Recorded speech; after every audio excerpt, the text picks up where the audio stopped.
আজকে জুমার নামাজ শেষে হাদি ভাই যখন নির্বাচনী গণসংযোগ করতেছিল, তখন মোটরসাইকেল থেকে হাদি ভাইয়ের উপর গুলি করা হয়। একটা গুলি হাদি ভাইয়ের মাথায় লাগে।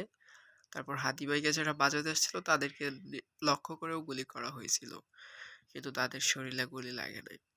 হাসপাতালের তথ্য অনুযায়ী এই অবধি হাদি ভাইয়ের অপারেশন কমপ্লিট হয়েছে। বন্দুক ব্রেনে লেগে গিয়েছিল। হাদি ভাই কোমায় চলে যেতে পারে সুস্থ হয়ে ফিরে আসলে, আল্লাহর রহমতে। আলহামদুলিল্লাহ, আমরা আমাদের লিডারকে ফিরে পেলাম। হাদি ভাইয়ের বেঁচে থাকা খুব প্রয়োজন। আল্লাহ এমন নেতা যুগে যুগে দেয় না, কয়েক যুগ পরে পরে একটা দেয়। আমরা রাখতে পারি না। আল্লাহ আমাদেরকে যোগ্য নেতা দেয় ঠিকই, কিন্তু আমরা সেদিন তাদেরকে রাখতে পারি না, আমরা তাদেরকে হারিয়ে ফেলি।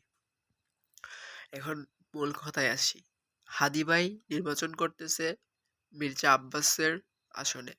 যেখানে মির্জা আব্বাস অনায়াসে জিতে যাওয়ার কথা, সেখানে মির্জা আব্বাসের জিতে যাওয়াটা কষ্ট হয়ে যাচ্ছে হাদি ভাইয়ের কারণে। তো এইখানে যদি হাদি ভাইয়ের একটা চুলও ছেঁড়া হয়, সেই দোষটা বিএনপির কাঁধেই যাবে।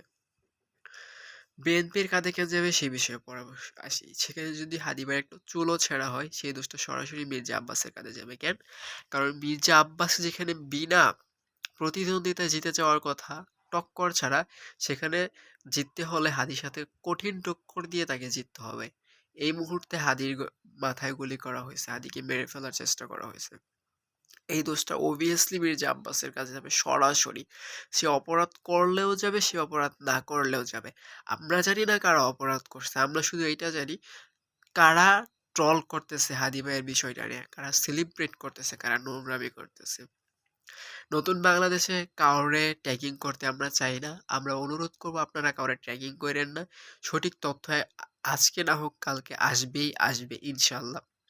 সঠিক তথ্য আসলে পরে আমরা কঠিন থেকে কঠিনতম শাস্তি দিব অপরাধীকে ইনশাল্লাহ। আপনারা আমাদের উপর আস্থা রাখতে পারেন। আমরা অপরাধীকে কঠিন থেকে কঠিনতম শাস্তি দেব। প্রকাশ্যে শাস্তির ব্যবস্থা করা হবে ইনশাল্লাহ।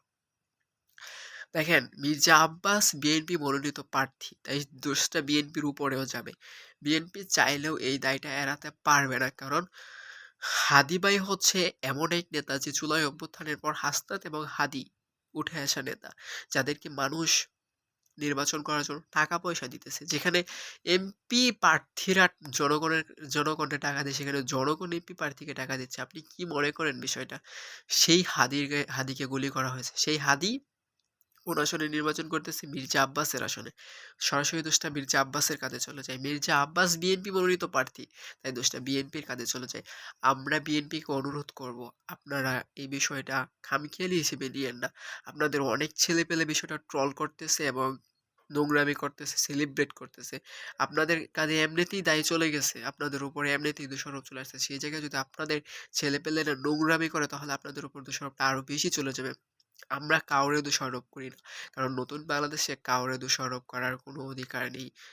আমরা এই বিষয়টা উৎসাহ করি না, আমরা অনুৎসাহিত করি। নতুন বাংলাদেশে ট্যাগিং এর রাজনীতি হোক, এই বিষয়টা আমরা কখনোই চাই না, কখনোই চাই না।